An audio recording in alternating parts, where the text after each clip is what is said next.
இந்த காலைவேளையிலே நாம் தியானிக்கும்படியாக கர்த்தர் என்னை வழிநடத்தின ஒரு வேத பகுதி, The scripture passage where the Lord led me to meditate this morning, ஆதியாகமம் 22ஆம் அதிகாரம் Genesis chapter 22, 15 முதல் 18 வசனங்கள். verses 15 to 18.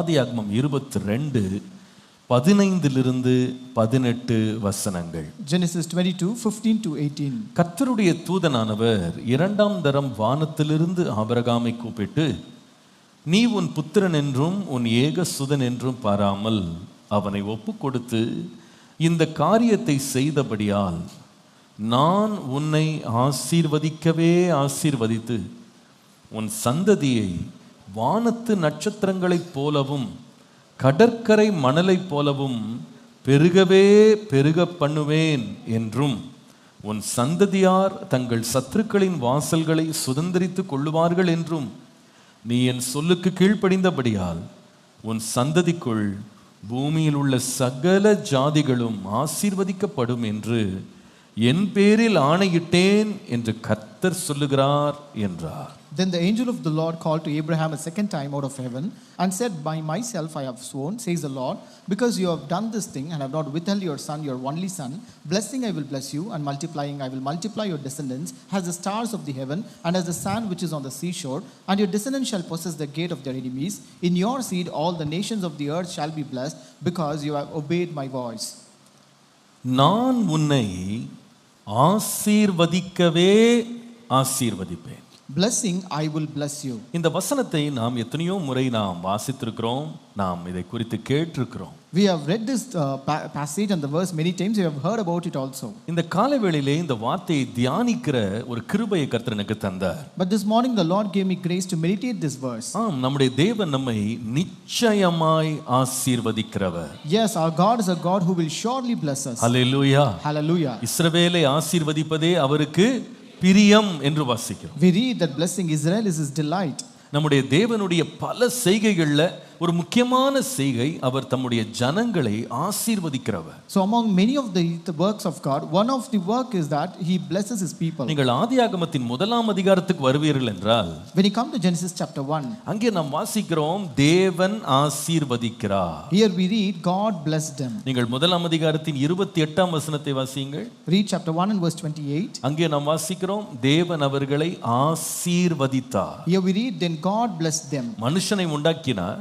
God created man. தோட்டத்திலே கொண்டு வந்து வைத்தார். He brought him into the garden. அவனுக்கு ஒரு துணையை உண்டாக்கினார். And he made a supporter for him. வேதம் சொல்லுகிறது தேவன் அவர்களை ஆசீர்வதித்தார். And the Bible says the Lord blessed them. Hallelujah. Hallelujah. இதைதான் பரிசுத்தவான்கள் மனமார விசுவாசித்தார்கள். And this is what the saints of God also believed it wholeheartedly. யாபேஸ் தன்னுடைய குடும்பம் தன்னை மிகவும் நெருக்க பண்ணி தன்னை துக்கம் என்று பெயர் வைத்த போது, when Jabez was greatly afflicted and when his family named him as Jabez sorrow, வேதம் சொல்கிறது இஸ்ரவேலின் தேவனை நோக்கி தேவனே என்னை ஆசீர்வதியும் என்று அவன் ஜெபம் பண்ணினான். The Bible says he looked unto the Lord of Israel and said, Lord bless me, Lord. வேதம் சொல்கிறது அவன் வேண்டிக் கொண்டதை கர்த்தர் அவனுக்கு அருளினார். And the Bible says the Lord granted him what he requested. யாக்கோபை பார்ப்பீர்களானால், when you look at Jacob, நீர் என்னை ஆசீர்வதிக்காவிட்டால் நான் உம்மை போக விடேன் என்று கர்த்தரை பிடித்துக் கொண்டான். and he also held on to the Lord saying that I will not leave you until you bless me. தேவன் அவன் பெயரை மாற்றினார். The Lord changed his name. அவனுடைய வருங்காலத்தை மாற்றினார். The Lord changed his future. தேவன் அவனை ஆசீர்வதித்தார். and the Lord blessed him. நம்முடைய தேவனுடைய மிகப்பெரிய ஒரு தன்மை என்பது ஆசீர்வதிப்பது. Yes, the greatest characteristic of our God is to bless us. நீங்கள் புதிய ஏற்பாட்டுக்கு வருவீர்களானால், when you come to the New Testament, சிறு பிள்ளைகள் தன்னிடத்திலே வர வேண்டும் என்று பெற்றோர் கொண்டு வந்தாங்க. and the parents brought their children to Jesus.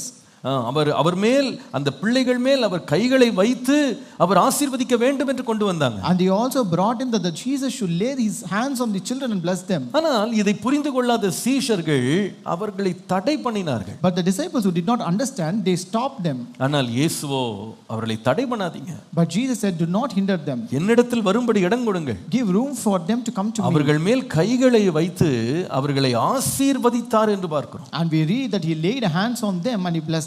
நம்முடைய தேவன் நம்முடைய எல்லா காரியங்களையும் ஆசீர்வதிக்கிறவர். Our God is the God who blesses all the works of our hands. நீங்கள் வேதத்தை வாசிப்பீர்களானால், When you read the Bible, அவர் அப்பத்தை ஆசீர்வதிக்கிறார், He blesses our bread, அவர் தண்ணீரை ஆசீர்வதிக்கிறார், He blesses our water, போக்கை ஆசீர்வதிக்கிறார், He blesses our going, வரத்தை ஆசீர்வதிக்கிறார், He blesses our returning, நம்முடைய எல்லாவற்றையும் ஆசீர்வதிக்கிறார். He blesses all our things. Hallelujah. Hallelujah. நீங்கள் ஈசாக்கை குறித்து வாசிக்கும்போது When you read about Isaac, கர்த்தர் அவனை ஆசீர்வதித்ததினால் அவன் மிகவும் மகா பெரியவனாக மாறினான் என்று வாசிக்கிறோம். we read just because the Lord blessed him, he became and he waxed great. தேவன் ஆசீர்வதிக்கிறதுல பிரியமுள்ளவர், சித்தமுள்ளவர், வல்லமை உள்ளவர். The Lord desires to bless us, he is delighted to bless us and he wills to bless us. இங்கே ஆண்டவர் ஆபிரகாமை அழைத்தது மாத்திரமல்ல, அவனை ஆசீர்வதிக்கிறார். Here the Lord not only called Abraham but also blessed him. உன்னை ஆசீர்வதிக்கவே உன்னை ஆசீர்வதிப்பேன். I will surely bless you. கர்த்தருடைய பரிசுத்த நாமத்திற்கு மகிமை உண்டாவதா. Glory be to the holy name of God. இந்த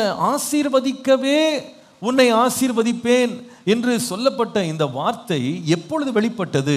When was this word where God said I will surely bless you was revealed to him? நீங்கள் 15ஆம் வசனத்திலே வாசிக்கும்போது ஒரு முக்கியமான வார்த்தையோடு அது ஆரம்பிக்கிறது பாருங்க. So when you read verse 15, it starts with an important word. கர்த்தருடைய தூதனானவர் இரண்டாம் தரம் வானத்திலிருந்து ஆபிரகாமை கூப்பிட்டு இதை சொன்னார். The angel of the Lord called to Abraham a second time out of heaven and said this. எனக்கு அந்த வார்த்தை கொஞ்சம் என்னை நிறுத்த வைத்தது. This word made me to stop here.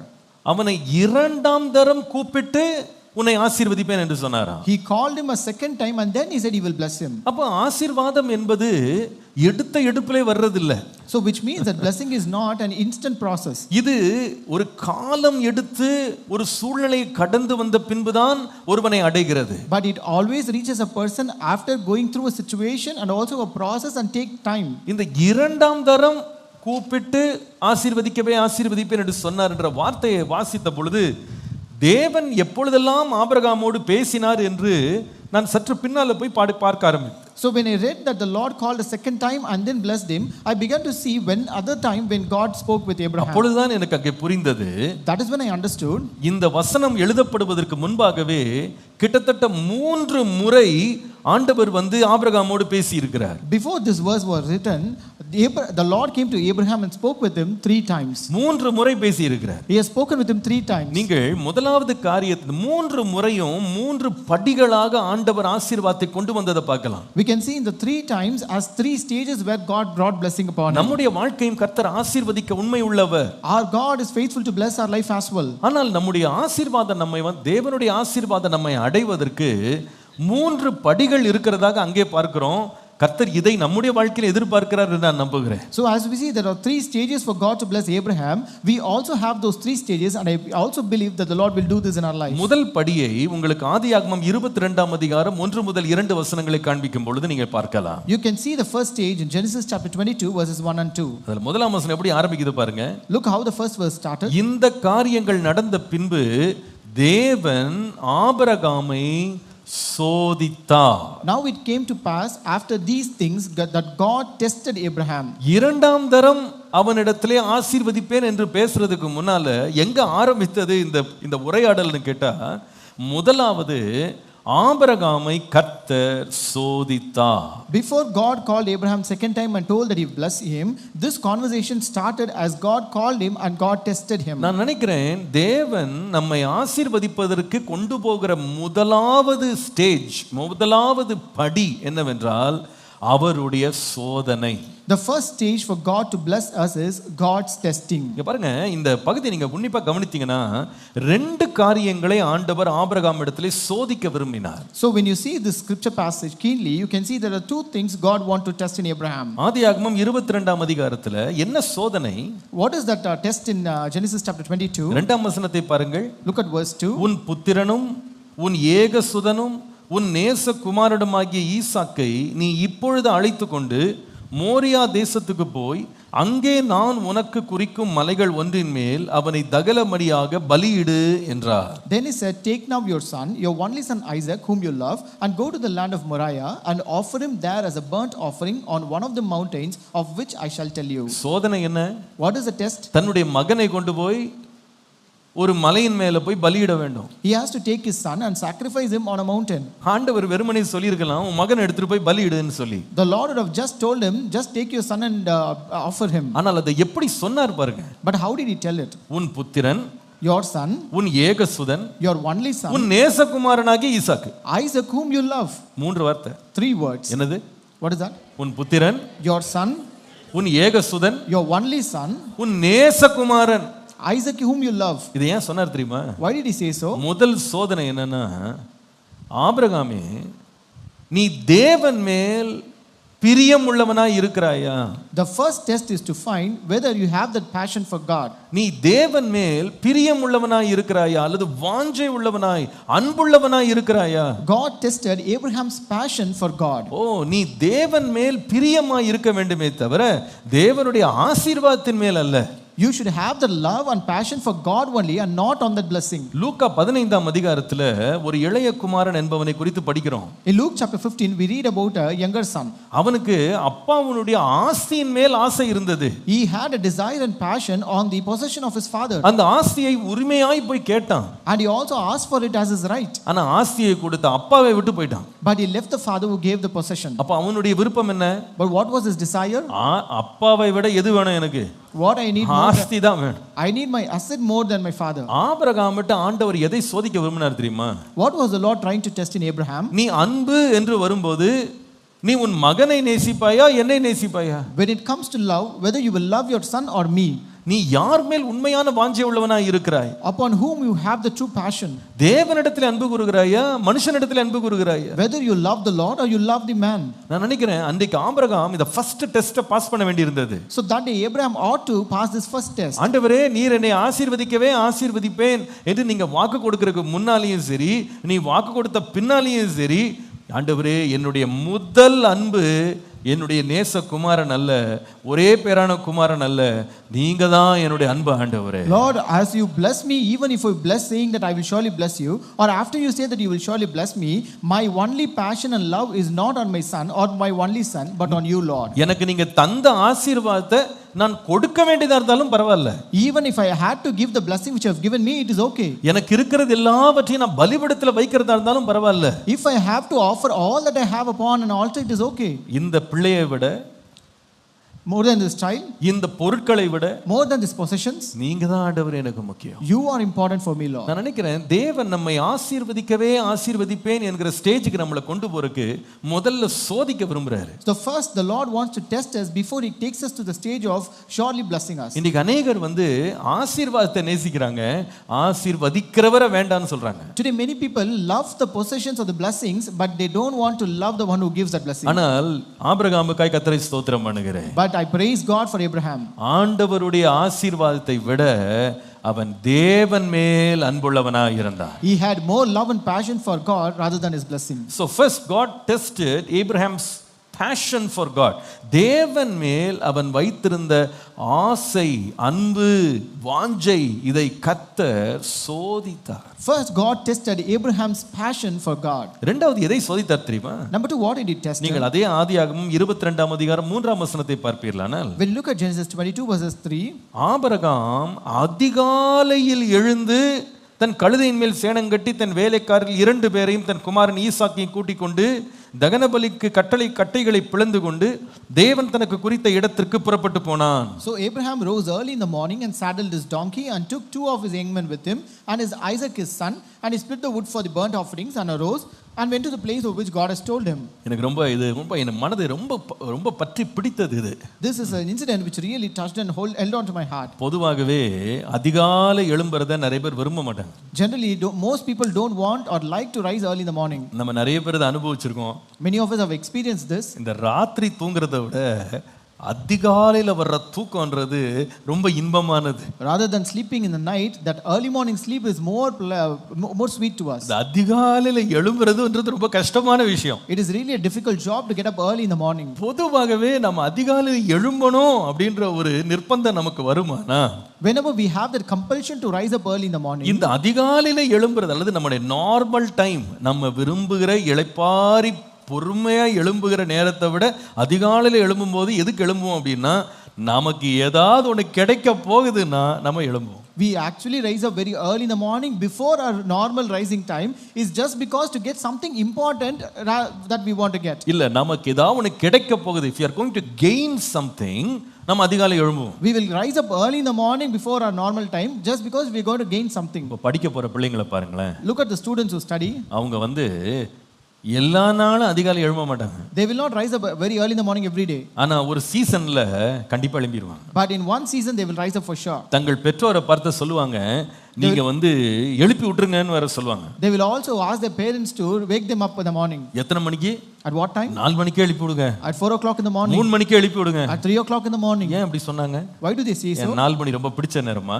Is that the time which they like to? ஏன் அப்படி சொன்னாங்க தெரியுமா? You know why they said so? 4 மணிக்கே எழும்புனா 3 மணிக்கே எழும்புனா எனக்கு இன்னும் கொஞ்சம் மதிப்பெண்கள் கிடைக்கும், அதனால எழுப்புங்க. If I rise up 3 o'clock in the morning or 4 o'clock in the morning, I'll get more marks, and that is why I want to rise up. இதே பிள்ளை எக்ஸாம் முடிஞ்ச பிறகு எழுப்பாதீங்கன்னு சொல்லிட்டு படுக்கும். At the same child will say not to wake them up after that exam. காலையில அதிகாலை எழும்புறது எப்பவுமே பொதுவா நம்ம எப்ப எழும்புவோம்னா நமக்கு ஏதோ ஒரு நன்மை கிடைக்க போது வரப்போகுதுன்னா நம்ம எழும்புவோம். So generally we will rise up early in the morning only if we are going to get some gain.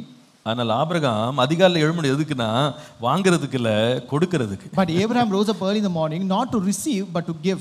அது அர்த்தம் என்ன தெரியுமா? What does it mean? கர்த்தர் ஒரு காரியத்தை அவனுக்கு சோதிக்க விரும்பினாரு. The Lord wanted to test one thing in his life. நீ என் மேல் எவ்வளவு பிரியமாய் இருக்கிறாய் என்பது மாத்திரமல்ல, It is not only the passion for God, எதற்கு முதலிடம் கொடுக்கிறாய் என்பதை ஆண்டவர் சோதிக்க விரும்பினார். but God wants to test Abraham's priority. What is your priority? The second reason why God tested him was, I want to test your priority. உன்னுடைய நோக்கம், உன்னுடைய முதல் இடம் எதற்கு? What is your priority in life? நீ எதற்கு முதலிடம் கொடுக்கிறாய்? To what you give that first priority? ஆபிரகாமை பார்ப்பீர்களானா? When you look at Abraham, எதற்கு முதலிடம்? to what did he give this priority? கர்த்தருக்கு கொடுக்கிறதற்கு, கர்த்தருடைய வார்த்தையை நிறைவேற்றுறதுக்கு முதல் இடம். So he gave that priority for God and to fulfill his word. Hallelujah. Hallelujah. முதல் இடத்தை கர்த்தருக்கு கொடுப்பேன். I will give that first place to God. முதல் காரியம் தேவனுக்கு. The first thing only for God. கர்த்தருடைய பரிசுத்த நாமத்திற்கு மகிமை உண்டாவதா. Glory be to the holy name of God. எனக்கு கொடுக்கிறதுக்கே அவன் அவ்வளவு தூரம் அவன் காலையில் எழுந்தது என்னை ரொம்ப பரவசப்படுத்தியது. It really made me excited when I see that this man rose up early in the morning to give to God. அது எதை கொடுக்க வந்தான் தெரியுமா? And what did he come to give? ஆண்டவரே சொல்றாரு. The Lord himself says, ஒரே பேரான குமாரன். It is only your son. நேசபுத்திரன். Your loving son. ஏகசுதன். Your only son. கொடுவா. You give me.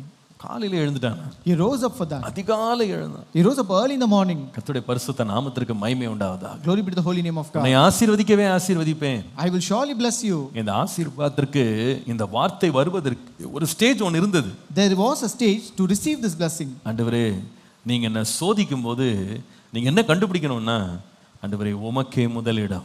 Lord, when you test me, you have to find out that I give that priority only to you. இந்த காலையில கர்த்தர் நம்மையும் நம்முடைய குடும்பத்தையும் நம்முடைய சபையை ஆசீர்வதிக்க விரும்புகிறார். This morning the Lord wants to bless us, our family and our church. அதுல முதலாவது ஒரு சோதிக்கிற ஒரு ஸ்டேஜ் ஆண்டவர் தாண்ட விரும்புறாரு. And the Lord wants us to cross over that first stage of testing. என்ன சோதனை அது? What is the testing? ஆண்டவரே, என்னுடைய ஆசை, என் வாஞ்சை எல்லாமே நீங்க தான் ஆண்டவரே. Lord, you are my passion, my love and my everything. என்னுடைய முன்னுரிமை, என் முதல் இடம் உமக்கு தான் ஆண்டவரே. Lord, my priority and my first place is only for you, Lord. இந்த மாதத்துல கர்த்தருடைய நிச்சயமான ஆசீர்வாதங்கள் நம்மேல் வருவதற்கு இந்த இரண்டு காரியத்திற்கு முதல்ல நம்ம அர்ப்பணிக்கணும். So first we have to commit to these two things for the Lord's blessing to come upon us. ஆண்டவரே, என்னுடைய முதல் ஆசை, என்னுடைய முதல் தரமான வாஞ்சை நீங்களா இருக்கணும்பா. Lord, you should be my very passion, the first passion of my life, Lord. ஆண்டவரே, என்னுடைய முன்னுரிமை, என் முதல் இடம் உமக்காக இருக்க வேண்டும் ஆண்டவரே. Lord, my priority, my first place should be for you, Lord. கரங்களை உயர்த்தி ஆண்டவர்ட்ட இந்த வார்த்தையை சொல்லுவோமா?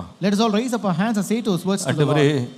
நீர் என்னை ஆசீர்வதிக்கும்படியாக, Lord, in order for you to surely bless me, என்னை Lord. சோதிக்கிற பருவத்தை நீர் கடந்து செல்லும் பொழுது, Lord, as I cross over the stage of testing, Lord. என்னுடைய அன்பு உம்மையிலே இருக்கட்டும் ஐயா. Lord, let my passion be for you, Lord. என்னுடைய முன்னுரிமை உமக்காக இருக்கட்டும் ஆண்டவரே. Lord, let my priority be for you, Lord. மற்ற எல்லாம் பின்தள்ளுகிறேன். Lord, I leave behind all other things, Lord. உம்மையே முதலாவது தேடுவேன். Lord, I will seek you first, Lord. உம்மையே முதலாவது நேசிப்பேன். I will love you first, Lord. உம்மையே முதலாவது நான் பின்பற்றுவேன். Lord, I will follow you first, Lord. உம்மையே முதலாவது கீழ்ப்படிவேன். Lord, I will obey first to you, Lord. உமக்கே முன்னுரிமை தருவேன் ஆண்டவரே. Lord, I will give the first priority to you, Lord. நன்றி ஆண்டவரே. Thank you, Lord.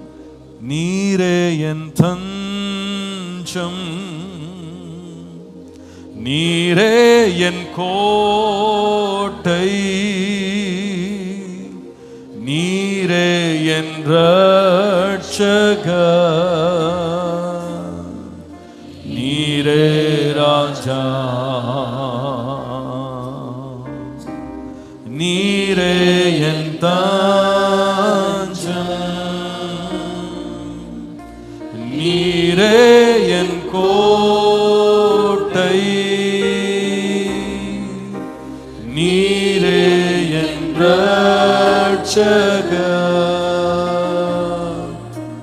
நீரே ராஜா. நான் உம்மை தேடுவேன் நாள் முழுதும், நான் உம்மை சேவிப்பேன் வாழ்நாளெல்லாம், எனதெல்லாவற்றிலும் நான் உம்மை நேசிப்பேன் இயேசுவே. நான் உம்மை தேடுவேன் நாள் முழுதும், நான் உம்மை சேவிப்பேன் வாழ்நாளெல்லாம்,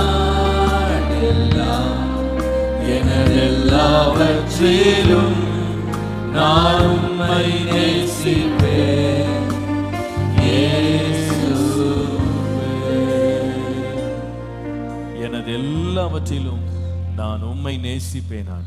I love you alone in all of my things, N Lord. முதல் அன்பு தேவனுக்காக, My first love is for God. என் முன்னுரிமை தேவனுக்காக. My priority is for God. கர்த்தர் முதலாவது ஆபிரகாம்கிட்ட பேசினது எதற்குன்னு கேட்டா, ஆசீர்வதிக்கல்ல, அவனை சோதிக்க. First, the Lord spoke to Abraham not to bless him but to test him. ஆண்டவரே, என்னை சோதிக்கும் போது நானும் பொன்னாக விளங்க கிருபை தாங்க. Lord, when you test me, I should also come out as gold, Lord. உம்முடைய ஆசீர்வாதத்தை சுதந்தரிக்க தகுதி உள்ளவனா என்னை மாற்றுங்க. Lord, make me worthy enough to receive your blessings, Lord. நாம எல்லாரும் இந்த முதலாம் தேதி காலையில இங்க நேரடியாக ஆன்லைன்லயும் கூடி இருக்கிறோம். We have all gathered here in person here and also watching this through online. ஆண்டவரே, இந்த ஜூலை மாதத்தை எனக்கு ஆசீர்வதித்து தாரும் என்று நாம விரும்புறோம். And we also desire, Lord, bless this month of July, Lord. ஆண்டவர் சொல்கிறார், ஆபிரகாமை நான் ஆசீர்வதிக்கவே ஆசீர்வதித்தேன். The Lord says, I have surely blessed Abraham. ஆனால் அவனை ஆசீர்வதிப்பதற்கு முன்பாக முதல் படி என்னன்னா, அவனை நான் சோதித்தேன். But before I blessed him, the first stage I did was I tested him. ஆண்டவரே, சோதனை சகிக்க, சோதனை ஜெயிக்க எனக்கு கிருபை தாரும். Lord, give me grace to bear that testing and also succeed over the testing, Lord. முதல் முறை ஆண்டவர் ஆபிரகாமோடு பேசினது எதற்காகனா, அவனை சோதிக்கும்படியா. First time the Lord spoke to Abraham first is to test him. இரண்டாவது ஒரு பகுதியை பாருங்க. Look at the second part. ஆதியாகமம் 22ஆம் அதிகாரம் 11ஆம் வசனம். Genesis chapter 22 and verse 11. இங்கே ஆண்டவர் ஆபிரகாம் இடத்துல மறுபடியும் பேசுகிறத பாருங்க. And you can see the Lord spoke to Abraham again. அப்பொழுது கர்த்தருடைய தூதனானவர் வானத்திலிருந்து ஆபிரகாமே ஆபிரகாமே என்று கூப்பிட்டார். அவன் இதோ அடியேன் என்றார். But the angel of the Lord called to him from heaven and said, Abraham, Abraham. So he said, Here I am. அப்பொழுது அவர், பிள்ளை ஆண்டான் மேல் உன் கையை போடாதே. And he said, Do not lay your hand on the lad. அவனுக்கு ஒன்றும் செய்யாதே. Or do anything to him. முதலாவது ஆண்டவர் ஆபிரகாம் இடத்துல பேசினது எதற்காக என்று சொன்னா, அவனை சோதிக்கிறதுக்காக பேசினார். First God spoke to Abraham to test him. ரெண்டாவது ஆண்டவர் ஆபிரகாம் கிட்ட பேசின ரெண்டாவது ஸ்டேஜை பார்த்தீங்கன்னா, அவனை நிறுத்தும்படியாக அல்லது தடுக்கும்படியாக கர்த்தர் பேசினார். The second thing the Lord spoke to Abraham was to terminate his action. அவனுடைய செய்கைகளை தேவன் நிறுத்தும்படியாக பேசினார். The Lord spoke to him in order to terminate his actions. கர்த்தருடைய பரிசுத்த நாமத்திற்கு மகிமை உண்டாவதா. Glory be to the holy name of God. நம்முடைய ஆண்டவர் நம்மோடு ஆசீர்வதிக்கும் போது பேசுறாரு. When the Lord wants to bless us, he speaks with us. முதலாவது சோதிக்கிறதுக்கு பேசுறாரு. First he speaks to test us. இரண்டாவது சில காரியங்கள் நாம் செய்யும் போது தடுக்கும்படியாக பேசுகிறார். And number two, he speaks to us in order to terminate the acts that we do. ஆபிரகாமை உன் மகனை பலியிடுன்னு சொன்ன அதே ஆண்டவர் இப்போ கையை போடாதே என்று சொல்லுகிறார். The Lord who said, You offer your son as a burnt offering to me And the same Lord told, do not lay your hand on the lad. அவனுக்கு ஒன்றும் செய்யாதேன்னு சொன்னாரு. And he said, don't do any harm to him. ஏன் ஆண்டவர் இதை நிறுத்த வேண்டும்? Why should the Lord stop or terminate his ஏன் act? இந்த இடத்திலே ஆண்டவர் அவனுடைய செய்கையை தடுத்தார்? Why did the Lord stop his act here?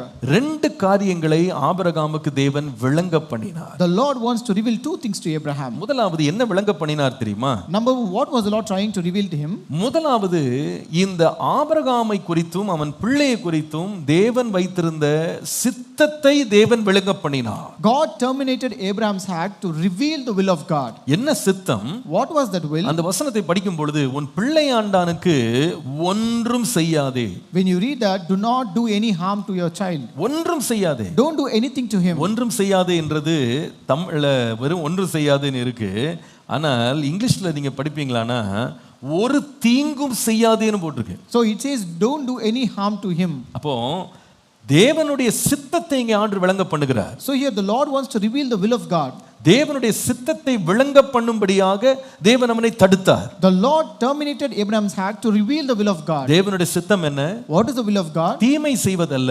Not to do evil. தேவன் நமக்கு நன்மை செய்ய சித்தமுள்ளவராய் இருக்கிறார். The Lord is willing to do good to us. Hallelujah. Hallelujah. நீங்கள் அதுதான் எரேமியா 29:11 வாசிக்கும்போது That is what when you read in Jeremiah 29 and verse 11. நீங்கள் எதிர்பார்த்திருக்கும் முடிவை உங்களுக்கு கொடுக்கும்படி நான் உங்கள் பேரில் நினைத்திருக்கிற நினைவுகளை அறிவேன் என்று கர்த்தர் சொல்கிறார். அவைகள் தீமைக்கல்ல சமாதானத்துக்கு ஏதுவான நினைவுகளே. For I know the thoughts that I think toward you, says the Lord, thoughts of peace and not of evil, to give you a future and a hope. தேவனுடைய நினைவுகள், தேவனுடைய சித்தம் என்பது தீமை செய்வதற்கல்ல நன்மை செய்வதற்கு. God's thoughts or God's will is not to do evil to us but to do good to us. ஆபிரகாமை ஆண்டவர் சோதித்தார். The Lord tested Abraham. சோதித்தது எதுக்குன்னா அவனையோ அவன் பிள்ளையோ அவன் சந்ததியோ அழிக்கிறதுக்கு இல்ல. The Lord tested him not to destroy or kill his child or his descendants or his family. நான் நினைக்கிறேன் ஆபிரகாமுக்கு என்ன இருந்ததோ தெரியல, ஈசாக் என்ன நினைச்சிட்டு இருந்தாரோ தெரியல, ஏதோ தீமை வரப்போதுதான் ரெண்டு பேரும் நினைச்சிருப்பாங்க. I don't know what would have Abraham thought or Isaac would have thought. They would have thought there is some evil or harm that is going to happen to him. ஆனால் தேவனுடைய மனதுல தம்முடைய பிள்ளைகளுக்கு தீமை செய்யணும்ன்ற எந்த எண்ணமுமே கிடையாது. But in the heart of the Lord there is no intention of doing any harm to his children. நம்மை குறித்து ஆண்டவர் வைத்திருக்கிற எல்லா சித்தமும் நன்மைக்கே. All the will that the Lord has for us is only for our good. ரோமர் 8:28 சொல்கிறது. Romans 8:28 says. அவருடைய தீர்மானத்தின்படி அழைக்கப்பட்டவர்களாய் தேவனிடத்தில் அன்பு கூறுகிறவர்களுக்கு சகலமும் நன்மைக்கு ஏதுவாகவே நடக்கிறது என்று அறிந்திருக்கிறோம். And we know that all things work together for good to those who love God, to those who are the called according to his purpose. யோவேல் தீர்க்கதரிசியின் புத்தகம் 2ஆம் அதிகாரத்தின் 13ஆம் வசனத்தை வாசிப்பீர்களானால் Joel chapter 2 and verse 13 says. அங்கே வேதம் சொல்கிறது, உங்கள் தேவனாகிய கர்த்தரிடத்தில் நீங்கள் திரும்புங்கள். Here the Bible says, return to the Lord your God. அவர் இரக்கமும் மன உருக்கமும் நீடிய சாந்தமும் மிகுந்த கிருபையும் உள்ளவர், அவர் தீங்குக்கு மனஸ்தாபப்படுகிறவருமாய் இருக்கிறார். For he is gracious and merciful, slow to anger, and of great kindness, and he relents from doing harm.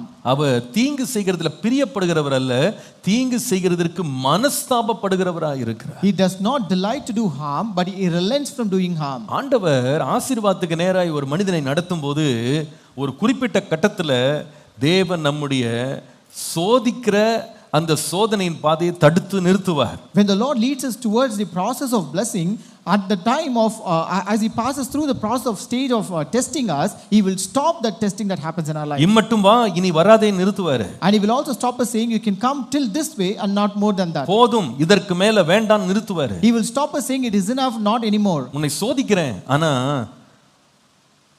உன்னை தாங்கிக் கொள்ளுகிற திராணிக்கு மிஞ்சி உன்னை சோதிக்க மாட்டேன். He says, I will tempt you and test you and not beyond the tolerance limit. உன்னை சோதிப்பது உன்னை அழிப்பதற்கு அல்ல. I test you not to destroy you, உனக்கு நன்மை செய்யும்படி. but to do good to you. உனக்கு நன்மை செய்யும்படி. But to do good to you. Hallelujah. Hallelujah. ஆண்டவர் இஸ்ரவேல் ஜனங்களை 40 ஆண்டுகள் வனாந்திரத்தில் சோதித்தார். The Lord tested the people of Israel for 40 years in the wilderness.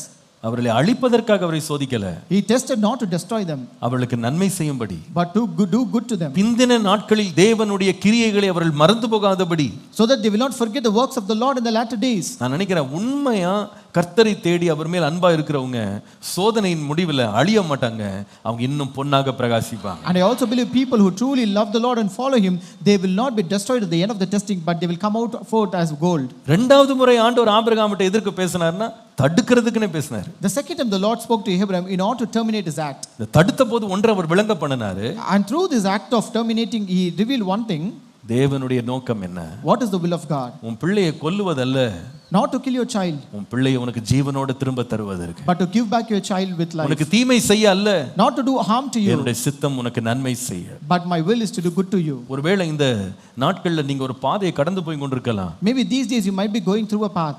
ஏன் எனக்கு ஆண்டவர் இந்த தீமை அனுபவிச்சாரு? Why did the Lord allow or permit this evil in my life? இந்த போராட்டத்தின் பாதையில கர்த்தர் என்னை நடத்துகிறார்? Why is the Lord taking me to this path of struggle? என் வாழ்க்கையில ஏன் இந்த கீழான ஒரு இருண்ட பள்ளத்தாக்க நான் கடந்து போறேன்? Why am I passing through this deep and dark valley in my life? நீங்க ஒருவேளை கடந்த மாதத்தை நீங்க துவக்கும்போது ரொம்ப பிரகாசமா துவங்கி இருப்பீங்க. Maybe when you started last month, you have started with a bright shining light. ஆனால் இந்த மாதம் நீங்க முதலாம் தேதி கால் எடுத்து வைக்கும்போது உங்களை சுற்றிலும் ஒரு கருமேகம் சூழ்ந்ததை போல நீங்க உணரலாம். But this month, as you step into the first day of this month, you might be feeling that the dark clouds that have surrounded you. ஒரு விதமான துக்கம், பயம், பாரத்தினால் நீங்கள் சூழப்பட்டிருக்கலாம். You might be surrounded by a kind of fear, a sorrow or burden in your life. கர்த்தர் ஏன் இந்த பாதையை என் வாழ்க்கையில் அனுமதிக்கிறார் என்கிற கேள்வியோடு இந்த மாதத்தை நீங்க துவக்கி கொண்டிருக்கலாம். You might be starting this month with a question, why did the Lord permit this in my life? ஆண்டவர் சொல்லுகிறார், போதும் நிறுத்து என்று ஆண்டவர் உங்களை பார்த்து பேசுகிறார். The Lord says, He says to you, it is enough, stop here. உன் பிள்ளைக்கு ஒன்றுமே நீ செய்யாதே. Do not do any harm to your child. உன் வருங்காலத்துக்கு ஒன்றும் செய்யாதே.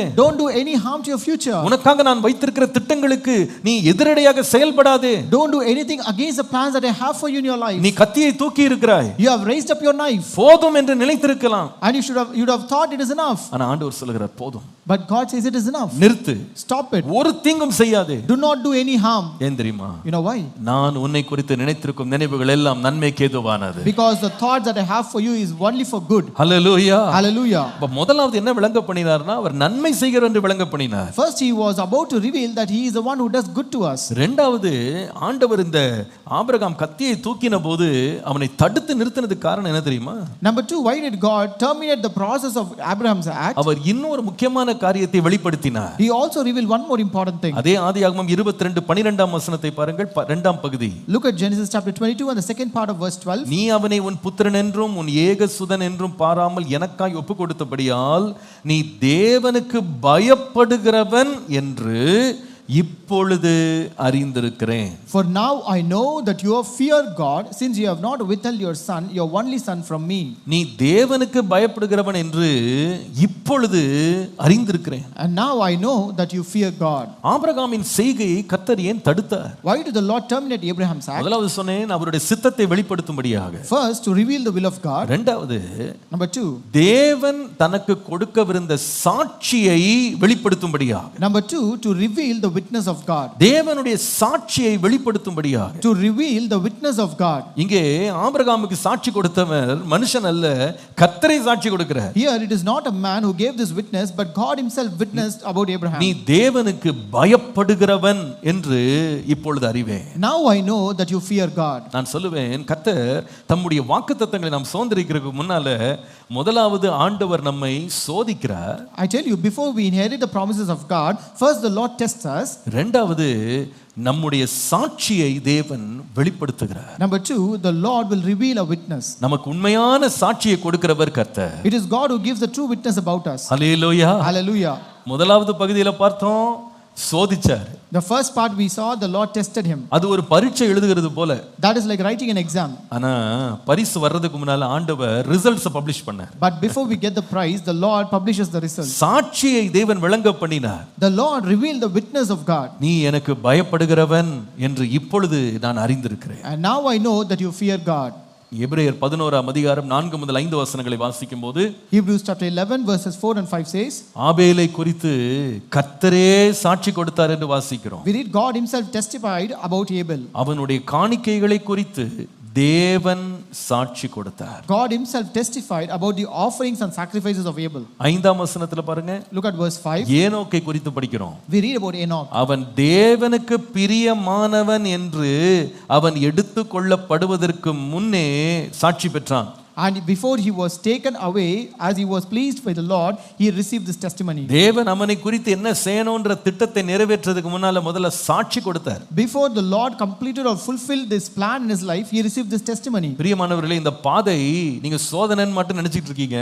இது சோதனை அல்ல, தேவனிடத்திலே சாட்சி பெறுவதற்கு கர்த்தர் உங்களை நடத்துகிற ஒரு பாதை. My beloved, you are thinking that this path is only a test or testing in your life, but before the Lord as the Lord takes to this testing, he also testifies about you. Hallelujah. Hallelujah. நான் சொல்லுவேன், மனுஷன் என்னதான் சாட்சி கொடுத்தாலும் அந்த சாட்சி மெய்யான சாட்சியா இருக்க முடியாது. Actually, no matter how much great the witness or the testimony people gives about us, that cannot be greater than what God gives us. மனுஷன் கொடுக்கிற சாட்சி எல்லாமே தோற்றத்தின்படி தான் சாட்சி கொடுக்கறாங்க. It's because all the witness or testimony given by men, it is based only upon the appearance. ஆனால் நம்முடைய தேவன் நமக்கு சாட்சி கொடுக்கும்போது தோற்றத்தை மாத்திரமல்ல, இருதயத்தை ஆராய்ந்து பார்த்து சாட்சி கொடுக்கிறார். But when the Lord testifies about us, he not only looks at our appearance, but he also searches our hearts. அநேக வேளையில மனுஷர் கொடுக்கிற சாட்சி சிலதர பொய்யா கூட போயிரலாம். Many times the testimony given by people might be false as well. சரியான ஆராய்ச்சி இல்லாமலே போய்டலாம். It might be without any kind of searches or researches. ஆனால் தேவனோ சாட்சி கொடுப்பாரான அந்த சாட்சி மெய்யான சாட்சி. But if the Lord testifies, that would be a true testimony. கர்த்தர் ஒரு மனுஷனை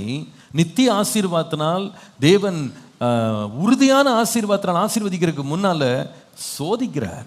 Before the Lord blesses a person with an eternal and sure blessing, the Lord tests him. இரண்டாவது அந்த சோதனைக்கு ஒரு தடைக்கல்லையும் தேவன் கொண்டு வர்றார். And also the Lord brings a termination of his acts after this testing. போதும் என்று நிறுத்துகிற ஒரு கட்டத்திற்கு கொண்டு வருகிறார். The Lord brings to a stage of termination in his life. அந்த இடத்துல நீங்க தேவனிடத்திலே சாட்சி பெற்று தேவனுடைய சித்தத்தை அறிந்து கொள்ள கர்த்தர் உங்களை கொண்டு வருவார். And at that point of time, the Lord will make you to receive the will of God and also the testimony and witness of God. நீங்கள் அதுவரைக்கும் அந்த சோதனை குறித்து நீங்கள் பயந்து போய் சோர்ந்து போய் நிக்கலாம். Until then you might be totally disappointed and might be with an agony because of the testing. அந்த சோதனையினால நீங்க ரொம்ப மனம் தளர்ந்து போய் இருக்கலாம். You might be totally depressed because of the testing. நீங்க ரொம்ப பலவீனப்பட்டவர்களா மாறி இருக்கலாம். You might be totally weak because of the testing. ஆனா மறந்துடாதீங்க, but do not forget, கர்த்தர் அந்த சோதனையினுடைய முடிவை சாட்சியாக நிறுத்துவார். But the Lord will end that testing as a testimony. Hallelujah. Hallelujah. முதல் முறை கர்த்தர் ஆபிரகாம்கிட்ட எதுக்கு பேசினாரு? Why did the Lord spoke to Abraham first time? அவனை சோதிக்கும்படி பேசினாரு. He spoke in order to test him. அடுத்து எதுக்கு பேசினாரு? Why did the second time he spoke? நிறுத்தும்படி பேசினாரு. He spoke to terminate his act. இப்ப மூன்றாவது முறை பேசுறத Now the third time he spoke with him. 15ஆம் வசனத்திலிருந்து வாசிக்கிறோம். Let us read from verse 15. கர்த்தருடைய தூதனானவர் இரண்டாம் தரம் வானத்திலிருந்து ஆபிரகாமிடத்திலே பேசினார் என்று வாசிக்கிறோம். We read the angel of the Lord called to Abraham a second time out of heaven. இங்க எதற்காக பேசினார் தெரியுமா? You know why did he speak here? முதல்ல சோதிச்சிட்டு, First he tested, இரண்டாவது தடுத்து நிறுத்திட்டு, then he terminated. இப்ப மூன்றாவது பேசுறாரு பாருங்க.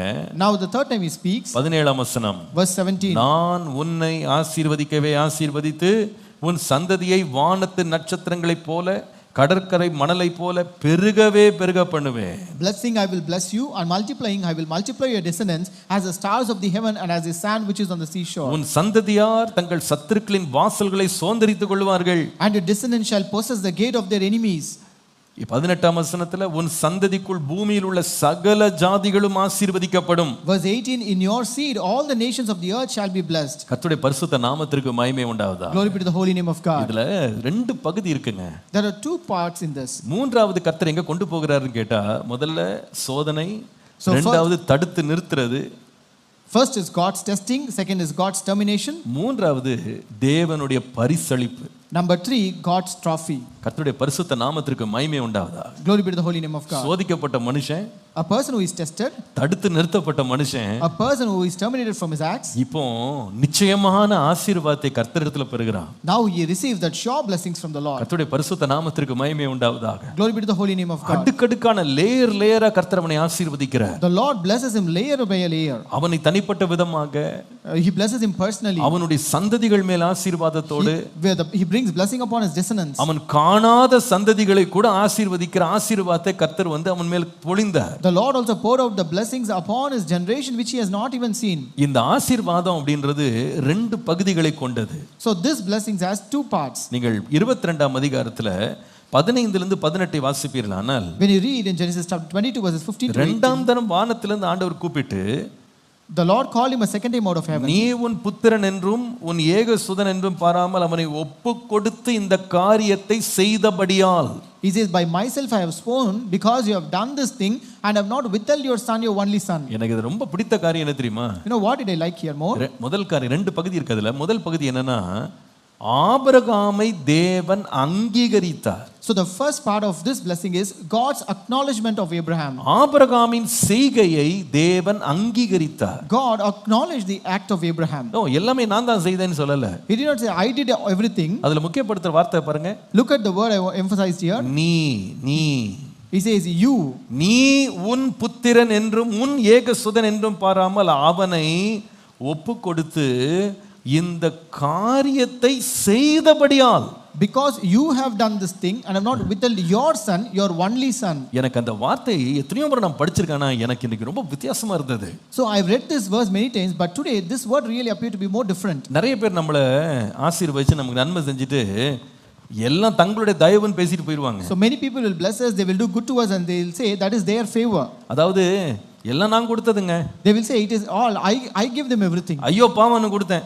I gave out of pity. கருணையில கொடுத்தேன். I gave out of compassion. பரிதாபத்துல கொடுத்தேன். I gave out of pity. அப்படினு சொல்லிட்டு போய்டுவாங்க. They will say that way. ஆனா ஆண்டவர் எப்படி அக்னாலஜ் பண்ணார்னா, but see how God acknowledged them. நான் தான் உன்னை ஆசீர்வதித்தேன். See I only blessed you. ஆனா நீ இந்த காரியத்தை செய்தாய் அப்படின்றத நான் அக்னாலஜ் பண்றேன். But I acknowledge that you have done this thing. வேதம் சொல்லுகிறது நம்முடைய தேவன் வந்து நமக்கு அங்கீகாரம் கொடுக்கிறவருங்க. The Bible says the Lord acknowledges our acts. ஒரு கலசம் நீ தண்ணீர் கொடுத்தா கூட அதோட பலனை அடையாமல் போக மாட்டாய்ன்னு கர்த்தர் சொன்னாரு. And the Lord said you will surely receive your reward if you give one glass of water. நம்முடைய நற்கிரியைகளை மறந்து விடுவதற்கு தேவன் அநீதி உள்ளவர் அல்லவே என்று வாசிக்கிறோம். We also read the Lord is not unjust to forget the works or goodness of our life. கர்த்தருடைய பரிசுத்த நாமத்திற்கு மகிமை உண்டாவதாக. Glory be to the holy name of God. சமீபத்துல நமக்கு இந்த 53வது ஆனிவர்சரி நடந்தது இல்லையா, church anniversary. Recently we had that 53rd anniversary of a church. இத முடிச்சிட்டு கடந்த வாரம் வெளியூர்ல இருந்து ஒரு போதகர் என்னை பார்க்க வந்திருந்தார். So after this last week a pastor from a foreign country came to visit me. இல்ல நம்ம ஊர் தான், தமிழ்நாட்டுல வேற ஒரு இதுல இருந்து வந்திருந்தாரு. So a pastor from other state of India came to visit me. அவர் வந்து நம்முடைய ஊழியங்களை பற்றி என்கிட்ட பேசிட்டு இருந்தாரு. So he came and he was speaking about our ministry. அப்போ அவர் சொன்னாரு, உங்க சபையில இருந்து நிறைய காரியம் நான் கற்றுக்கொண்டேன்னு சொன்னாரு. And he said I have learned many things from your church. எனக்கு அது இன்ட்ரஸ்டிங்கா இருந்துச்சு. என்ன கத்துக்கிட்டீங்கன்னு கேட்டேன். It was really interesting to me and I asked ரொம்ப இன்ஸ்பைரிங்கா இருக்கு உங்க சர்ச்னாரு. He said your church is more inspiring. அப்ப நிறைய காரியங்களை அவர் சொல்லி கொண்டு வந்தார். And he was listing me many things. அதுல ஒரு காரியம் சொன்னது என்ன உண்மையாவே எனக்கு ஒரு சிரிப்பு வந்துருச்சு. And one of the thing which he said really made me to smile. அவர் சொன்னாரு, பாஸ்டர் உங்களை ஃபுல்லா நாங்க ஃபாலோ பண்றோம். Pastor we follow you completely. எங்க மாவட்டத்துல நிறைய பாஸ்டர்ஸ் ஃபாலோ பண்றோம். And many of the pastors in our district follow you. நாங்கள் சந்திக்கும் போதெல்லாம் சில காரியங்களை உங்களை பற்றி பேசிக்கொள்வோம். And whenever we meet we used to speak about you. அதுல அவர் ஒரு காரியம் சொன்னாரு. And he said one thing in that. 53ஆம் அந்த ஆனிவர்சரியில செய்தியை பத்தி அவர் பேசல, ஆராதனை பத்தி பேசல, வேற எதை பத்தி பேசல. அந்த 50 நம்ம 2 மணி நேரம் 3 மணி நேரம் நடத்தினதுல அவர் சொன்ன ஒரே ஒரு காரியம் என்ன தெரியுமா? So he did not speak about the worship or the message or anything that happened or in the 2 hours of the program or the worship the session that we conducted. What did he say? அவர் சொன்னாரு, நீங்க 10 நிமிஷம் 15 நிமிஷம் எடுத்து acknowledge பண்ணீங்க பாருங்க. ஒவ்வொருத்தரையா நீங்க பேரை சொல்லி அவங்க என்ன ஊழியம் செய்தாங்க, எப்படி செய்தாங்க, நன்றி சொல்லி முடிச்சிங்க பாருங்க. அது எங்களை ரொம்ப தொட்டுச்சுனாரு. So the 10 minutes part where you took each and every list of each and every person and you acknowledged and thanked each and every ministry, every person for their acts, that really inspired and touched us. அத முடிச்சிட்டு எனக்கு என்ன வருத்தமா இருந்துச்சுன்னா, ஐயோ நம்ம சரியா சொல்லலையோ, வேகமா சொல்லிட்டு போய்டோமோன்னு நான் நினைச்சேன். And after that I felt maybe I would have read it very fast. I did not read it very slowly and thank it properly. ஒவ்வொருத்தரையா ஸ்பெசிஃபிக்கா சொல்ல முடியலையேன்னு எனக்கு ஒரு வருத்தம் இருந்தது. So I really had a feeling that I did not specify each and every person separately. ஆனா இன்னொரு மனுஷனுக்கு பொதுப்படையா சொன்ன ஒரு தலைப்பை மட்டும் வச்சிக்கிட்டே அவர் அவ்வளவு சந்தோஷப்பட்டார். But for another person a general topic wise acknowledgement was inspiring to him. அப்ப நான் யோசிச்சேன், கேட்டவருக்கே இவ்வளவு சந்தோஷமா இருந்திருந்தா இத செஞ்சவங்களுக்கு எவ்வளவு சந்தோஷமா இருந்திருக்கும். So that is when I thought when even the person who heard it felt so much happy, how much more happy would the people who have done this would have felt. ஒருவேளை சில பேருக்கு என்ன வருத்தமா, ஒரு வார்த்தை கூட என்ன பத்தி சொல்லல. Some people may have a feeling that he did not mention my name at any point. எவ்வளவு செஞ்சிருக்கேன் நானு. See I have done so many things. நிறைய வேளையில நம்ம மறந்து சில காரியங்களை விட்டுறோம். Many times we skip because we forget it. ஆனா நம்முடைய தேவன் யார் தெரியுமா? But who is our God? மறக்கவே மாட்டார். He will not forget at all. Hallelujah. Hallelujah. செஞ்சதை செய்யாதது மாதிரி அப்படியே திரும்பி போக மாட்டார். He will not just ignore or skip away as if we have not done anything. எல்லாம் நான் தான்ப்பா செஞ்சேன் அப்படின்னு போயிட மாட்டார். He will not say that I have done everything. அவனை ஆசீர்வதிக்கவே ஆசீர்வதிப்பேன்னு வாக்குத்தத்தம் கொடுக்கும்போது, When the Lord gives the promise that I will surely bless him, Abraham கீழ்ப்படிந்த கீழ்ப்படிதலை தேவன் அங்கீகரித்தார். God acknowledged the obedience of Abraham. எனக்கு அது ரொம்ப எனக்கு வாசித்துட்டு அவ்வளவு சந்தோஷப்படுத்திருச்சு எனக்கு. And when I read it, really it made me happy. அவர் சொல்லுகிற வார்த்தை, நீ உன் புத்திரன் என்றும் உன் ஏகசுதன் என்றும் பாராமல் அவனை ஒப்பு கொடுத்து இந்த காரியத்தை செய்தபடியால் என்றார் பாருங்க. And he says very beautifully, you have done this thing and have not withheld your son, your only son. நான் யோசித்தேன், இந்த பையன் யாருடைய பையன்? I thought his son, this son is whose son? இந்த ஆபிரகாம் தன்னுடைய பலத்துல பெற்ற பிள்ளையா? So is this a son who Abraham received out of his own strength? கிடையாது. அவன் முதிர் வயதா சரீரமே செத்து போகும்போது கர்த்தர் தான் அவர் வாக்குத்தத்தத்தின்படி பிள்ளையை கொடுத்தாரு. So when in his old age, when his body is dead, it is by the promise which the Lord gave this son to Abraham. Abraham அந்த பிள்ளையை கொடுத்ததை கர்த்தர் எப்படி அக்னாலஜ் பண்ணார்னா, இது நீதான்ப்பா செஞ்ச, இது நீதான் செஞ்ச, you have done it, நீ செய்தா என்று அக்னாலஜ் பண்ணாரு. But when Abraham did this, the Lord acknowledged, saying that it is you who have done this. நம்முடைய கிரியைகளை தேவன் மறக்கவும் மாட்டாரு, வேற ஒருத்தர் மேல மாற்றவும் மாட்டாரு. See, our God will not forget our acts or things that we do, and he will not replace that with another person. நான் சொல்லுவேன், அவனவனுடைய கிரியைக்கு தக்க பிரதிபலன் என்னோடு வருகிறது. And I tell you that the Lord will bring a reward for the acts of each and every person that he does. சில வேளையில நாமளே என்ன செஞ்சோம் நம்ம மறந்துருப்போம். And many times we ourselves will forget what we have done. ஆனா நம்முடைய தேவன் மறந்து விடுகிறதற்கு அநீதி உள்ளவர் அல்ல. But our God is not unjust to forget our works. Hallelujah. Hallelujah. ஒவ்வொரு சின்ன கிரியையை கூட தேவன் நினைவு கூறுகிற தேவனாய் இருக்கிறார். The Lord remembers each and every small acts as well. நான் உங்களுக்கு தாழ்மையா இந்த மாதம் சொல்ல முடியும். I can tell you humbly this month. உன்னை ஆசீர்வதிக்கவே ஆசீர்வதிப்பேன்னு கர்த்தர் உங்களுக்கு அந்த வார்த்தையை கொடுக்கிற வேளையில, இந்த நாள்ல கர்த்தர் நீங்கள் கர்த்தருக்காக செய்த கிரியைகளை ஆண்டவர் அங்கீகரிக்கிறார் என்பதை மறந்து போகாதீங்க. And when the Lord gives a promise saying that I will surely bless you, don't ever forget that the Lord also acknowledged very acts that you have done for him. கொஞ்சம் ஆபிரகாமுடைய கிரியை யோசித்து பாருங்க. Look at this work of Abraham. Even இந்த பலியை செலுத்துறதுக்கு அவன் இந்த கிரியை செய்தபோது அதை வேடிக்கை பார்க்க யாருமே கிடையாது. So when he did this work in order to offer to God, there was no one to witness or see that. இதை போய் வெளியே சொல்வதற்கு யாரும் கிடையாது. There was no person to see this and say மலை to others. உச்சியில அவனுடைய குடும்பம் அவனோட இல்ல, வேலைக்காரர் கூட இல்ல, தெரிந்தவங்க சொந்தங்கள் யாருமே இல்ல. On the mountain top, his family was not with him. There was no servants or any of his relative members along with him. தேவனும் ஆபிரகாம் மட்டும்தான். It was only Abraham and God.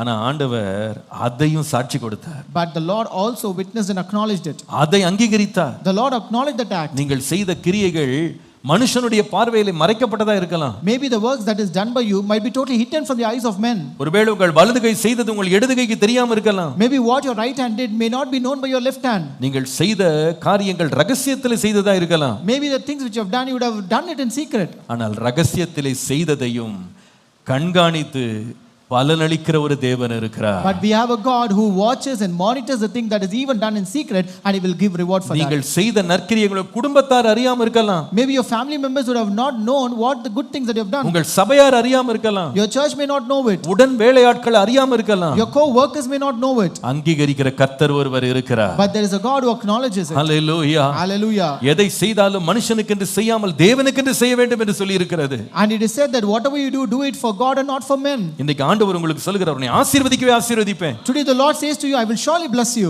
யாருக்கு இந்த ட்ரோஃபி வருது தெரியுமா? Who will receive this trophy? யாருக்கு இந்த பரிசு? Who will receive this trophy? யாருக்கு இந்த ஆசீர்வாதம்? You will receive this blessing. கர்த்தர் சொல்கிறார், I acknowledge you. நீ செய்த காரியங்களை நான் அங்கீகரிக்கிறேன். The Lord says, I acknowledge your works that you have done. ஒருவேளை யாரோ ஒருத்தர் மனுஷர் உங்களை மறந்து போனதனால நீங்க ரொம்ப நொந்து போய் வந்திருக்கலாம். Maybe you might be totally disappointed where people would have forgotten what you have done. ஒரு ஊழியம் உங்களை மறந்ததனால நீங்க ரொம்ப மனம் உடைந்து வந்திருக்கலாம். You might be totally broken in your heart because your ministry that is being done by you is totally forgotten you. கர்த்தர் சொல்லுகிறாரு, உன் எஜமான் மறந்து போனா கூட பரம தகப்பனாகிய நான் நினைவு கூறுகிறேன்ப்பா. The Lord says even your master may forget, but heavenly Father I acknowledge and I will remember you. உன்னை ஆசீர்வதிக்கவே ஆசீர்வதிப்பேன். I will surely bless you. ஏனென்றால் இந்த ஆசீர்வாதத்தை பெறுவதற்கு நீ என்ன செய்தாய் என்பதை நான் மறக்கவில்லை. It's because I have not forgotten what you have done to receive this blessing. Hallelujah. Hallelujah. இந்த மாதம் நான் believe பண்றேன், God will reveal that he has acknowledged your work.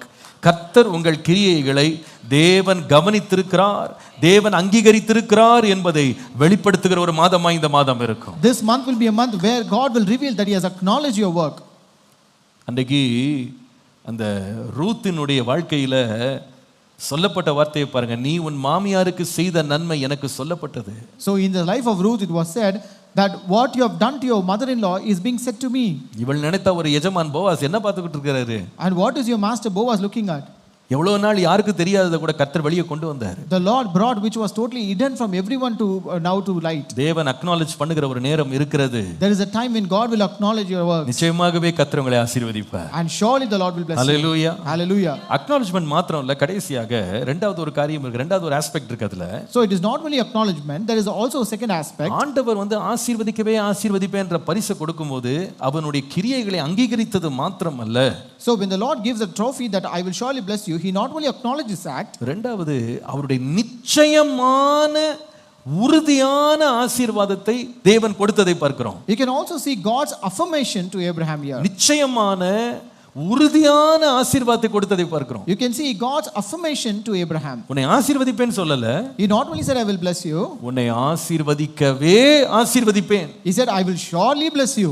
உன்னை பெருகவே பெருக பண்ணுவேன். And I will surely multiply your descendants. வேதம் சொல்லுகிறது 18ஆம் வசனத்துல, In verse 18 it says, உன் சந்ததிக்குள் பூமியில் உள்ள சகல ஜாதிகளும் ஆசீர்வதிக்கப்படும் என்று என் பேரில் ஆணையிட்டேன். He says, by myself I have sworn, in your seed all the nations of the earth shall be blessed. என்ன ஒரு அஃபர்மேஷனுங்க, என்ன ஒரு ஆணை, என்ன ஒரு உறுதியான ஒரு வாக்குத்தத்தம். See what an affirmation, what a sure promise is this. எபிரேயர் 6ஆம் அதிகாரம் 13ஆம் வசனத்தை வாசிக்கும்போது, Hebrews chapter 6 and verse 13 says, வேதம் சொல்லுகிறது, தேவன் வாக்குத்தத்தம் பண்ணின போது 13ஆம் வசனத்துல, ஆணையிடும்படி தம்மிலும் பெரியவர் ஒருவரும் இல்லாதபடியினாலே தமது பேரிலே தானே ஆணையிட்டாராம். For when God made a promise to Abraham, because he could swear by no one greater, he swore by himself. எனக்கு என்னன்னா, இதுல ஆண்டவர் ஆபிரகாம்ன்ற ஒரு மனுஷனுக்கு வாக்குத்தத்தம் கொடுக்கறதுக்கு எப்படிப்பட்ட வாக்குத்தத்தத்தை உறுதிப்படுத்தினார்னா, உலகத்திலேயே இருக்கிற உயர்ந்த நிலையில இருக்கிற தன்னை வைத்தே ஆணையிட்டு கொடுத்தாராம். So here when the Lord affirmed and gave this blessing to Abraham, to one single person, he affirmed it by using one person who is greater in this world, that is on himself. ஒரு முறை ஒரு உதவிக்காக ஒருவர் என்கிட்ட வந்திருந்தாங்க. So once a person came for a help to me. அப்போ அந்த நேரம் அவங்க கேட்ட உதவி என் கையில உண்மையா இல்ல. So at that point of time I did not have that actual requirement that which they require. அப்போ அந்த சகோதரிட்ட, நீங்க வெளிய போய் உட்காருங்க, நான் அந்த பாஸ்டருக்கு ஃபோன் பண்றேன், அவங்க இப்ப கொடுப்பாங்கன்னு சொன்னேன். So I said, you please wait outside, I will call that pastor and he will come and give you now. அந்த அம்மா என்ன சொன்னாங்க தெரியுமா? You know what did she say? வேணாம் பாஸ்டர், நான் இங்கே உட்கார்ந்துக்கிறேன். She said, pastor don't want, I will sit here. உங்க கையாலே எனக்கு கொடுங்க. So you give it in by hands. அந்த அம்மாக்கு என்ன சந்தேகம் வந்துச்சு தெரியுமா? So what doubt should she have? வெளிய உட்கார வச்சிட்டு பாஸ்டர் மறந்துடுவாரோன்னு அந்த அம்மாக்கு ஒரு பயம். So she had a fear, what if the pastor forgets me after making me sit outside? வர்றவரும் நமக்கு வேண்டியதை கொடுப்பாரோ தெரியலையே. So not sure whether the person who comes also gives what is my requirement. அதனால நீங்களே உங்க கையால கொடுங்க. So therefore you give by your hands. போக மாட்டேன்ட்டாங்க அந்த அம்மா. She refused to go. என்ன பண்ண முடியும்? What can I do? நான் ஃபோன் பண்ணி அந்த பாஸ்டர் வர சொல்லி, So I called and asked that pastor to come. இதை எடுத்துட்டு வாப்பான்னு சொல்லி I asked him to bring that. கையில கொடுத்த பிறகு தான் போனாங்க. And only after I gave it by my hands she went. ஆண்டவர் எப்படி கொடுக்கறாரு தெரியுமா? You know how will the Lord give? சரிப்பா, என் தூதனை அனுப்புறேன், உனக்கு கொடுப்பேன் அப்படினு சொல்லல. He doesn't say you go, I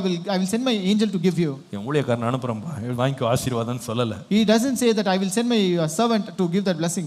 என் பேர்ல உனக்கு நான் ஆணை கொடுக்கிறேன். See, I swore by myself. அது வந்து சேரலன்னு நீ என்கிட்டே வரலாம். So if it doesn't reach you, you can come directly to me. இருக்கிறதிலேயே மேன்மையான என்னுடைய நாமத்துல உனக்கு ஆணை நான் கொடுக்கிறேன். So I will give this affirmation upon my name which is greater than everything in this world. இன்னொரு விதமாய் சொன்னால், தேவன் கொடுக்கிற வாக்குத்தத்தம், அவர் கொடுக்கிற ஆசீர்வாதம் நிச்சயமானது. In other words, the blessings, that the promise which God gives is for sure. Hallelujah. Hallelujah. உறுதியானது. It is a short blessing. 2 கொரிந்தியர் 1:20, 2 Corinthians 1:20, எங்களால் தேவனுக்கு மகிமை உண்டாகும்படி தேவனுடைய வாக்குத்தத்தங்கள் எல்லாம் கிறிஸ்துவுக்குள் ஆம் என்றும் ஆமென் என்றும் இருக்கிறது. For all the promises of God in him are yes, and in him amen, to the glory of God through us. ஆம் என்றும் ஆமென் என்றும் கிறிஸ்துவுக்குள்ள இருக்கிறது. They are all yes, and in him amen. நம்முடைய வாக்குத்தத்தங்களை கர்த்தர் நிச்சயமான வாக்குத்தத்தமாய் தருவார். And the Lord will surely give us the promises. எபிரேய மொழியில In the ஒரு language, காரியத்தை ரெண்டு முறை சொல்றது உறுதிக்கு அடையாளம். so in Hebrew language, when something is said twice, it is a sign of affirmation. நீங்க பைபிள்ல இந்த மாதிரி ரெண்டு முறை வரும்போதெல்லாம் நீங்க படிக்கும்போது அது உறுதியை பற்றி பேசும். So whenever you read in the Bible, where you read it twice, it means it says about the affirmation. ஆசீர்வதிக்கவே ஆசீர்வதிப்பேன், So blessing, I will bless you. பெருகவே பெருக பண்ணுவேன். Multiplying, I will multiply you. அதே போல பைபிள்ல எங்கெல்லாம் பேரை வந்து ரெண்டு முறை யாக்கோபே யாக்கோபே, இஸ்ரவேலே இஸ்ரவேலே, இப்படிலாம் ரெண்டு முறை வரும்போது அது எதை பற்றி குறிக்குதுன்னா, அந்த எபிரேய மொழியில வந்து எவ்ரி டைம் ஒரு காரியம் ரெண்டு முறை சொல்லப்படுமானால் அது வந்து உறுதியானது. And also whenever you read names like Jacob, Jacob, Israel, Israel, whenever something is said twice, it affirms that it is for sure. அது எழுதுனது மேலேயே இன்னொரு முறை எழுதுறது போல. So it is like rewriting or something which is already written. அது மாற்றவே முடியாது அப்படின்றதுக்கு அடையாளமானது. So it is a sign where it cannot be changed. ஆபிரகாம்ட்ட ஆண்டவர் ஆசீர்வதிப்பேன்னு சொல்லாம ஆசீர்வதிக்கவே ஆசீர்வதிப்பேன். So the Lord did not just say I will bless Abraham, but he said blessing, I will bless you. இந்த காலையில ஆசீர்வதிக்கவே ஆசீர்வதிப்பேன் ஆணையிடுகிறது மனுஷன் அல்ல, கர்த்தர் ஆணையிடுகிறார். So this morning it is not a man who swears and affirms, but God himself swears saying that I will bless you. இடத்தை விட்டு போகும்போது ஒரு நிச்சயத்தோட போங்க. As you leave this place, go with an assurance. மனுஷன் சொல்லல, கர்த்தர் சொன்னார். It is not men, but God has said this. கர்த்தர் ஆசீர்வதிக்கிறார். The Lord blesses us. நிச்சயமான ஆசீர்வாதங்கள் என் மேல் வரும். And there is a sure blessing that will come upon us. Hallelujah. Hallelujah. எல்லாரும் எழுந்து நிற்போமா? Let us all stand up. Hallelujah. Hallelujah. தேவனே, நீர் ஆசீர்வதிக்க உண்மை உள்ளவர். Lord, you are faithful to bless us, Lord. சோதனையில் ஆரம்பிக்கிறீர். Lord, you will start in testing. அந்த சோதனை சகிக்க கிருபை தருகிறீர். Lord, you will give us, Lord, the tolerance to bear it, Lord. ஆண்டவரே, எந்த கட்டத்துல நிறுத்த வேண்டுமோ அந்த இடத்துல நிறுத்துகிறீங்க. Lord, you will also terminate at what point you want to terminate it, Lord. ஆனால் முடிவில்லையோ என்னை மகிமைப்படுத்துகிறீர். But at the end, Lord, you will bring the trophy. ஆண்டவரே, என்னை கனப்படுத்துகிறீர். Lord, you honor me at the end. ஆண்டவரே, எனக்கு பரிசளிக்கிறீர். Lord, you give the trophy at the end. எனக்கு வாக்குத்தத்தத்தை தருகிறீர். Lord, you give that promises at the end. ஆபிரகாமுக்கு கொடுத்த நிச்சயமான வாக்குத்தத்தங்கள் நமக்கும் உரித்தாவதாக. So let all the sure blessings that were given to Abraham come upon us. அந்த வாக்குத்தத்தங்கள் எங்கள் மேல் பலிப்பதாக. Lord, let it come upon us, Lord. எங்கள் மேல் பலிப்பதாக. Lord, let those promises come upon us. கிறிஸ்துவுக்குள் இந்த வாக்குத்தத்தம் ஆம் என்றும் ஆமென் என்றும் இருப்பதாக. Lord, let these promises be yes and in him, amen, Lord. நீர் கொடுக்கிற ஆசீர்வாதத்துக்காய் நன்றி. Lord, we thank you for all the blessings. நீர் கொடுக்கிற நிச்சயத்துக்காய் நன்றி. Lord, we thank you for the assurance. நம்முடைய பேரிலே ஆணையிட்டு சொன்ன இந்த ஆசீர்வாதத்துக்காய் நன்றி. Lord, thank you for these blessings that you have ஆண்டவரே, affirmed இந்த on your கிரியைகளை நீங்க பார்க்கறீங்க. name. Lord, you are looking at our works, Lord. ஆண்டவரே, நாங்கள் உமக்காய் செய்ததை நீங்க பார்க்கறீங்க. Lord, you are seeing what we have done for you, Lord. உம்முடைய வார்த்தைக்கு கீழ்ப்படிந்ததை பார்க்கறீங்க. Lord, you are seeing that we obey your word, Lord. நீங்கள் மறக்கிறவர் அல்ல. Lord, you will not forget us, Lord. ஆண்டவரே, நீர் ஆண்டவரே மறக்கிறவர் அல்ல. Lord, you are not the one who will forget ஆண்டவரே, it. எங்களுடைய உண்மையை நீர் பலனளிக்கிற தேவன். Lord, you will surely reward for our faithfulness. எங்களுடைய உண்மைக்கு பலன் தருகிறவர். Lord, you are the one who will reward our faithfulness. எங்களுடைய விதைப்புக்கு அறுவடையை தருகிறவர். Lord, you are the one who will give us the harvest for our sowing, எங்களுடைய Lord. ஒவ்வொரு பிரயாசத்திற்கு பலனை தருகிறவர். Lord, you are the one who will give us a reward for every Lord efforts. பிரயாசத்தின் பலனை நீ சாப்பிடுவாய். You will eat the labor of your hands. உனக்கு பாக்கியமும் நன்மையும் உண்டாயிருக்கும். And it shall be well with you. கர்த்தர் அப்படி ஆசீர்வதிக்கிறவர். And the Lord is the one who blesses us. அவருடைய வாக்குத்தத்தங்கள் உண்மை உள்ளது. His promises are true. கர்த்தரை ஸ்தோத்திரம் பண்ணுவோமா? Let's all keep praising God. ஸ்தோத்திரம் பண்ணுவோம். Let's keep. உம்முடைய நிச்சயமான வாக்குத்தத்தங்களுக்காய் நன்றி. Lord, thank you for your sure blessings, Lord. என்னை காண்கிற உம்முடைய கண்களுக்காய் நன்றி. Lord, thank you for eyes that are seeing me, என்னை Lord. அங்கீகரிக்கிற உம்முடைய அன்புக்காக நன்றி. Lord, thank you for your love that acknowledges me, நன்றி Lord. அப்பா. Thank you, Lord.